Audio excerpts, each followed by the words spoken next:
पढ़ना लिखना इतना आसान नहीं रे, सुनो बालक रे, सुनो बालक रे, रात दिन अब तो तुम बस एक कर दो, नौकरी ले लो, तुम नौकरी ले लो। हेलो दोस्तों, सभी को जोहार। तो कैसे हैं आप? आशा करता हूँ अच्छे होंगे, स्वस्थ होंगे, मस्त होंगे और बिल्कुल ही टनाटन होंगे। आज मैं आप सबके लिए लेके आया हूँ झारखंड सामान्य अध्ययन यानी झारखंड जीके का बहुत ही महत्वपूर्ण प्रैक्टिस सेट 8। इसमें मैं आपको बताऊंगा 40 क्वेश्चन। 40 क्वेश्चन में आपका कितना मार्क्स आता है आप ये जरूर कमेंट करके बताइएगा। तो चलिए, न लेट करते हैं न वेट करते हैं, सीधे प्रश्नों को स्टार्ट करते हैं। और ये पहला क्वेश्चन कहता है, ध्यान से सुनिए। 13वीं सदी के एक ताम्रपत्र जो प्रथम पुरातात्विक प्रमाण है, प्रथम पुरातात्विक प्रमाण माने सबसे प्राचीन है, ठीक है, इतिहास में ताम्रपत्र में निम्न में से किस शब्द का उल्लेख मिला है? उस ताम्रपत्र में क्या लिखा गया था? क्या वो वन प्रदेश के बारे में लिखा गया था? क्या वो किकिट प्रदेश के नाम से जाना जाता है? क्या वो झारखंड के नाम से जाना जाता है कि कलिंग देश के नाम से? तो इस प्रश्न का जो सही जवाब है प्यारे मित्रों, वो हो जाएगा ऑप्शन नंबर सी, झारखंड के नाम से। इसको कर्ककंड के नाम से भी जाना जाता है क्योंकि यहाँ पे जनजातियों की अधिकता सबसे अधिक है, इसलिए इसको कर्ककंड के नाम से भी जाना जाता है। चलिए, अब देखते हैं अगला प्रश्न। अगला प्रश्न क्या कहता है, ध्यान से सुनिएगा। सारे प्रश्न बहुत ही इंपॉर्टेंट है, इतिहास के सेक्टर से ये प्रश्न को मैंने जारी किया है। देखिए, मध्यकाल में रांची को किस नाम से जाना जाता है? रांची के बारे में पूछा जा रहा है। क्या वो कोकरा के नाम से जाना जाता है? क्या वो खोखरा के नाम से जाना जाता है? क्या वो छोटा नागपुर? क्या वो ए और बी दोनों? तो इस प्रश्न का जो सही जवाब प्यारे मित्रों वो हो जाएगा ए और बी दोनों, यानी ऑप्शन नंबर डी हो जाएगा। चलिए बढ़ते हैं अगले क्वेश्चन की ओर। राजमहल का नामकरण राजमहल किस काल में हुआ था? राजमहल का नामकरण राजमहल किस काल में हुआ था भाई? क्या वो प्राचीन काल में? क्या वो मध्यकाल में? क्या वो आधुनिक काल में? क्या वो पाषाण काल में? तो इस प्रश्न का जो सही जवाब प्यारे मित्रों वो हो जाएगा ऑप्शन नंबर बी, मध्यकाल में। राजमहल का नामकरण मध्यकाल में हुआ था। चलिए देखते हैं अगला क्वेश्चन क्या कहता है। निम्न में से किस स्थान से मध्य पाषाण काल के अवशेष नहीं पाए गए हैं? क्या वो पलामू है? क्या वो दुमका है? क्या वो धनबाद है? क्या वो इनमें से कोई नहीं है? तो इस प्रश्न का सही जवाब प्यारे मित्रों इनमें से कोई नहीं। चलिए देखते हैं अगला क्वेश्चन क्या कहता है, ध्यान से सुनिए। बौद्ध मठ के अवशेष निम्न में से किस स्थान से प्राप्त हुए हैं? बौद्ध मठ का बात किया जा रहा है। क्या इसको पहाड़? क्या वो सीतागढ़ पहाड़? क्या दूध पानी? क्या इनमें से कोई नहीं है? तो बौद्ध मठ का बारे में जिक्र किया जा रहा है, तो इस प्रश्न का जो सही जवाब प्यारे मित्रों वो ऑप्शन नंबर बी हो जाएगा, सीतागढ़ पहाड़। क्या हो जाएगा? सीतागढ़ पहाड़। तो चलिए देखते हैं अगला क्वेश्चन। आज का कौन सा स्थान धार्मिक आंदोलन के समय बौद्ध धर्म का एक महत्वपूर्ण केंद्र था? ठीक है, महत्वपूर्ण बौद्ध के बारे में पूछा जा रहा है, बौद्ध धर्म के बारे में। क्या था वो? पलामू केंद्र था क्या? क्या खूंटी केंद्र था? क्या हजारीबाग केंद्र था कि धनबाद था? इस प्रश्न का जो सही जवाब प्यारे मित्रों वो हो जाएगा ऑप्शन नंबर डी, धनबाद। चलिए देखते हैं अगला क्वेश्चन। अगला क्वेश्चन ये रहा, क्या कहता है। बुद्धेश्वर मंदिर निम्न में से किस नदी के किनारे स्थित है? क्या वो दामोदर नदी के किनारे है? क्या वो भैरवी नदी के किनारे है? क्या वो सकरी नदी के किनारे है? क्या वो कसाई नदी के किनारे है? तो इस प्रश्न का जो सही जवाब प्यारे मित्रों हो जाएगा कसाई नदी। भाई बुद्ध क्या नहीं था? कसाई नहीं था, इसलिए हो गया कसाई नदी। चलिए देखते हैं अगला क्वेश्चन। अगला क्वेश्चन क्या कहता है, ध्यान से सुनिए। निम्न में से कौन सा स्थान गुप्तकालीन नहीं है? क्या वो महुदी पहाड़? क्या वो सतगावा गांव? क्या वो पिठोरिया? क्या वो बिलवाडाग ग्राम? तो इस प्रश्न का जो सही जवाब प्यारे मित्रों वो हो जाएगा ऑप्शन नंबर डी, बेलवादाग ग्राम हो जाएगा। चलिए देखते हैं अगला क्वेश्चन। Question number 9। ईटखोरी जो कि कहाँ है? चतरा में, एक बहुत ही प्रसिद्ध जगह है। यहाँ पे काली मंदिर भी है बहुत फेमस। से किस शासक के शिलालेख की प्राप्ति हुई है? भाई ईटखोरी से कौन सा शासक का शिलालेख मिला है? क्या महेंद्रपाल? क्या कुमारगुप्त का? क्या समुद्रगुप्त का? क्या स्कंदगुप्त का? तो इस प्रश्न का जो सही जवाब है प्यारे मित्रों ये हो जाएगा ऑप्शन नंबर ए, महेंद्रपाल का। चलिए देखते हैं अगला क्वेश्चन। अगला क्वेश्चन ये रहा।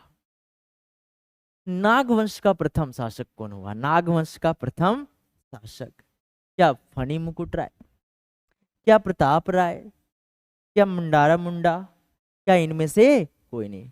तो इस प्रश्न का जो सही जवाब है प्यारे मित्रों वो हो जाएगा फणी मुकुट रॉय। आप इसको कैसे याद कर सकते हैं? नाग, नाग क्या करता है? फन दिखाता है कि नहीं? और फन दिखाता है इसीलिए क्या हो जाएगा? फनी मुकुट राय। चलिए, फन एक तरह का मुकुट होता है।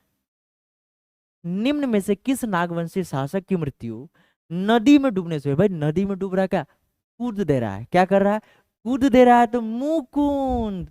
ठीक है, मुकुंद मन मैं कूदने जा रहा हूं। चलिए, ऑप्शन नंबर ए हो जाएगा इस प्रश्न का सही जवाब। चलिए, क्वेश्चन नंबर 12 देखते हैं। मदन मोहन मंदिर का निर्माण किसने करवाया था? क्या उदयनाथ शाहदेव ने, क्या रघुनाथ शाह ने, क्या भीमगौड़न से, या डी शिवा दास कर्ण ने? तो इस प्रश्न का जो सही उत्तर है प्यारे मित्रों वो हो जाएगा option number B, Raghunath Shah. चलिए, चलिए देखते हैं अगला प्रश्न प्यारे मित्रों क्या कहता है। सिंह वंश की दूसरी शाखा की स्थापना निम्न में से किसके द्वारा किया गया था? तो क्या ये काशीराम जी के द्वारा, क्या ये दर्पणनाथ सिंह द्वारा, क्या वो दर्प नारायण सिंह द्वारा, क्या वो काशीनाथ सिंह द्वारा?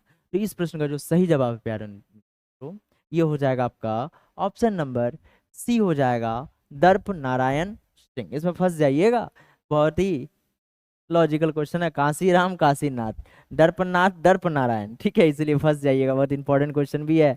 चलिए, क्वेश्चन नंबर 14 देखते हैं। रामगढ़ राज्य की तीसरी शाखा का प्रथम शासक कौन था? रामगढ़ के बारे में पूछा जा रहा है। क्या वो तेज सिंह थे, क्या ब्रह्मदेव नारायण सिंह थे, क्या वो कामाख्या नारायण सिंह थे, क्या वो इनमें से कोई नहीं थे? तो इस प्रश्न का जो सही जवाब प्यारे मित्रों ये हो जाएगा option number B, Brahmdev Narayan Singh. चलिए देखते हैं अगले क्वेश्चन को, क्वेश्चन नंबर 15। मानभूम का सबसे शक्तिशाली राज्य कौन था जिसे काशी नरेश के पुत्र ने स्थापना की थी? काशी नरेश के पुत्र ने, क्या मानवंश, क्या सिंह वंश, क्या पंचेत राज, क्या इनमें से कोई नहीं? तो इस प्रश्न का जो सही जवाब है प्यारे मित्रों वो हो जाएगा ऑप्शन नंबर सी, पंचेत राज। और ये बहुत ही वीवीआई वाला प्रश्न है। चलिए देखते हैं अगले क्वेश्चन, क्वेश्चन नंबर 16 क्या कहता है। संथाली स्रोत के अनुसार किसके नेतृत्व में हजारीबाग पर 1340 ईस्वी में आक्रमण हुआ था? क्या मलिक बया के, क्या इब्राहिम अली के, क्या जलाल खां के, कि छज्जू मलिक के? तो इस प्रश्न का जो सही जवाब है प्यारे मित्रों वो हो जाएगा ऑप्शन नंबर बी, यानी इब्राहिम अली। चलिए देखते हैं अगले क्वेश्चन को, क्वेश्चन नंबर 17 क्या कहता है।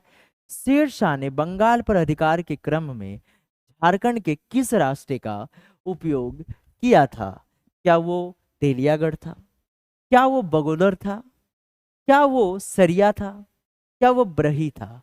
तो इस प्रश्न का जो सही जवाब है प्यारे मित्रों वो हो जाएगा ऑप्शन नंबर ए, तेलियागढ़। ठीक है, ये भी बहुत ही महत्वपूर्ण प्रश्न है। चलिए देखते हैं अगले क्वेश्चन को। किस मुगल शासक के शासनकाल में मानभूम एवं हजारीबाग वाले क्षेत्र में सर्वप्रथम मुगलों के संपर्क में आए थे? ठीक है, मुगलों के संपर्क में आए थे, भाई कौन सा क्षेत्र था और किसके शासनकाल में? बाबर, क्या अकबर, क्या हुमायूं, कि जहांगीर?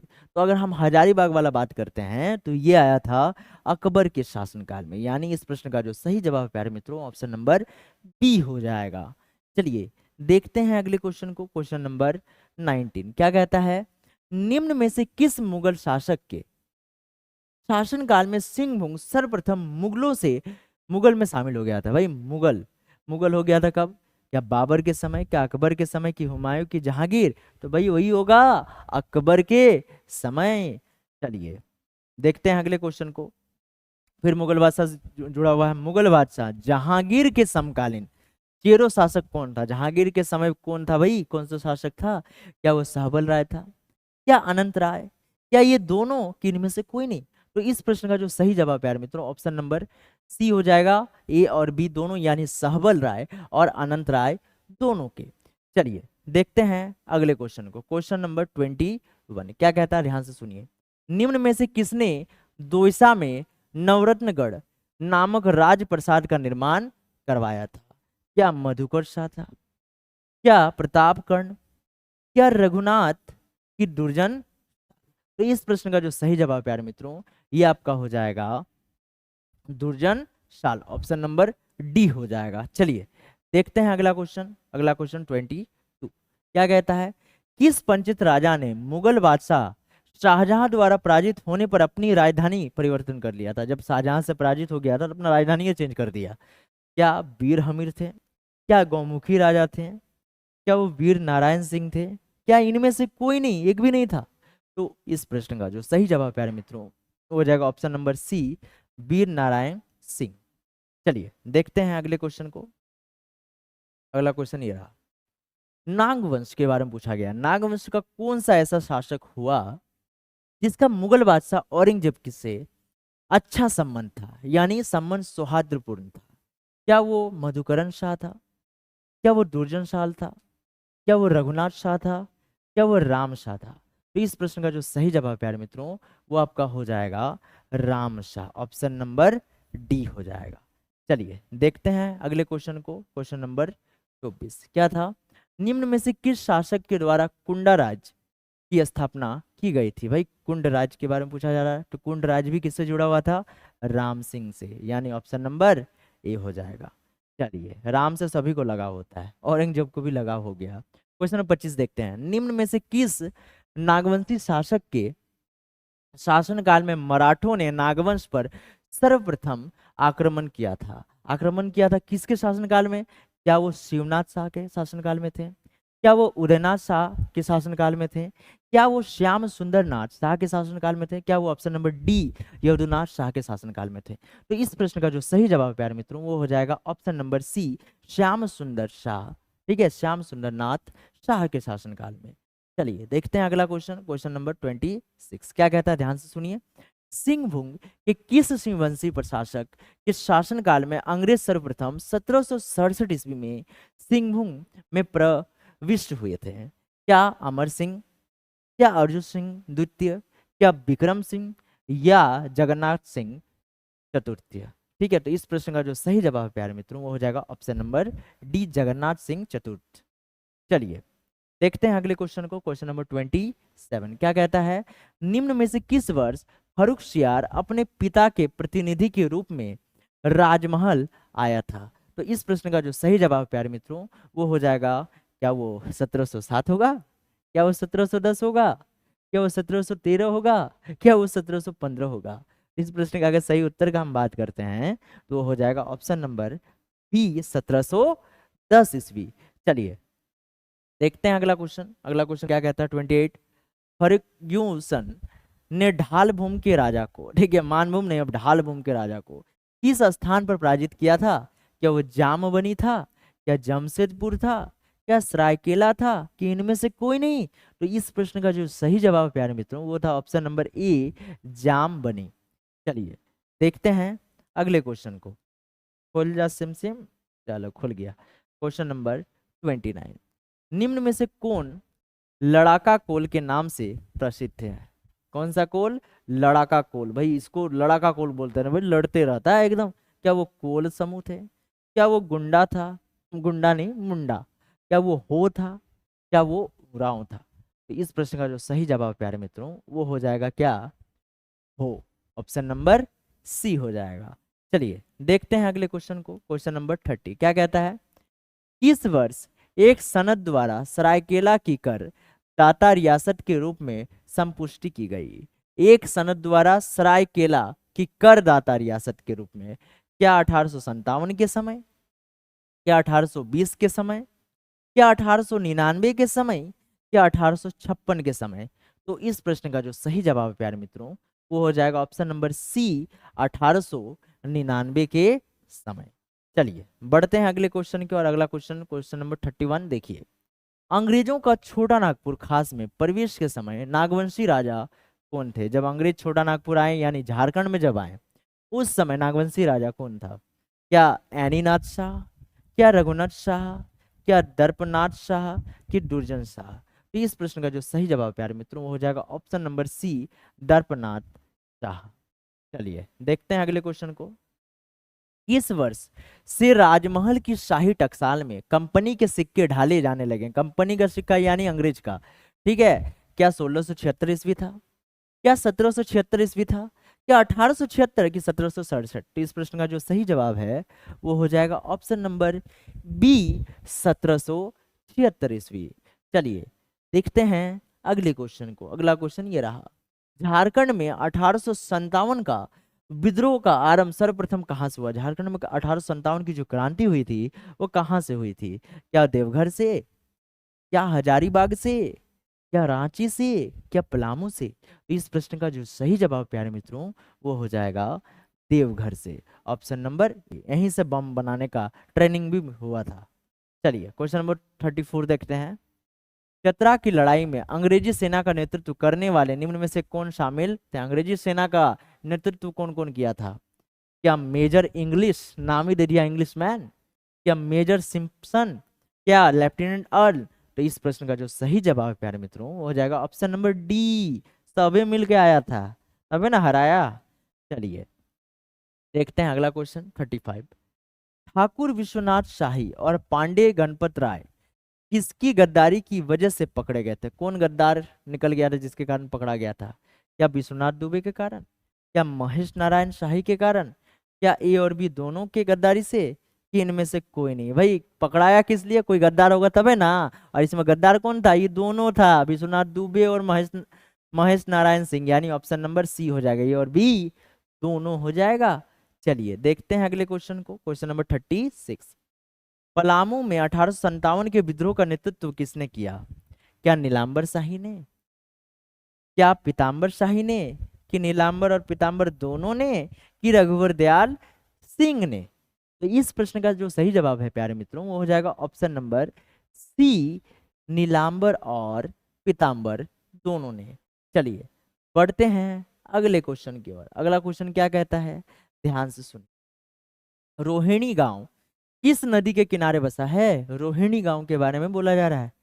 क्या वो उत्तरी कोयल नदी के किनारे बसा हुआ है, क्या वो अजय नदी के किनारे बसा हुआ है, क्या वो दक्षिणी कोयल नदी के किनारे बसा हुआ है, क्या वो इनमें से कोई नहीं? तो इस प्रश्न का जो सही जवाब है प्यारे मित्रों वो हो जाएगा अजय नदी, यानी ऑप्शन नंबर बी हो जाएगा। चलिए बढ़ते हैं अगले क्वेश्चन की ओर। अगला क्वेश्चन ये रहा 38। क्या कहता है, ध्यान से सुनिए। झारखंड में ऐसा कौन सा क्षेत्र था जहां उग्रवाद के दोनों रूपों का विकास हुआ था? उग्रवाद का दो रूप क्या है, जल्दी कमेंट करके बता दीजिए तो देखते हैं। क्या वो ऑप्शन नंबर ए रांची में हुआ था, क्या हजारीबाग में हुआ था, क्या सिंहभूम में, कि संथाल परगना में? तो इस प्रश्न का जो सही जवाब है प्यारे मित्रों वो हो जाएगा option number D, Santhal Pargana. चलिए देखते हैं अगले क्वेश्चन को। अगला क्वेश्चन ये रहा, निम्न में से किस नेताओं पर देवघर षड्यंत्र केस नहीं चलाया गया? भाई देवघर षड्यंत्र केस किस पर नहीं चलाया गया था? क्या सुरेंद्र नाथ भट्टाचार्य के ऊपर नहीं चलाया था, क्या तेजस चंद्र घोष के ऊपर नहीं चलाया गया था, क्या अशफाकुल्ला खां के ऊपर नहीं चलाया गया था, क्या इनमें से कोई नहीं? तो इस प्रश्न का जो सही जवाब है प्यारे मित्रों वो हो जाएगा ऑप्शन नंबर सी, अशफाकुल्ला खां के ऊपर नहीं चलाया गया था। तो चलिए देखते हैं अगला क्वेश्चन को। अगला क्वेश्चन क्या कहता है, ध्यान से सुनिए। असहयोग आंदोलन के दौरान हजारीबाग से निम्न में से किसे जेल भेजा गया? ठीक है, हजारीबाग से किसे जेल भेज दिया गया था? क्या बजरंग सहाय को, क्या कृष्ण वल्लभ सहाय को, कि सरस्वती देवी को, कि इनमें से सभी? तो इस प्रश्न का जो सही उत्तर है प्यारे मित्रों वो हो जाएगा सरस्वती देवी। चलिए देखते हैं अगला क्वेश्चन। तो भाई ये जो सेट है वो तो 40 प्रश्नों का था, ये तो समाप्त हो चुका था। आपको बताना है वीडियो कैसा लगा। वीडियो अच्छा लगा तो वीडियो को जरूर लाइक कर दीजिएगा, और चैनल में पहली बार आए तो चैनल को जो सब्सक्राइब कर दीजिएगा, और ये भी बताएगा आपको इस सेट में कितना नंबर आया। तो मिलते हैं नेक्स्ट सेशन में, आज के लिए इतना ही। जय हिंद, वंदे मातरम।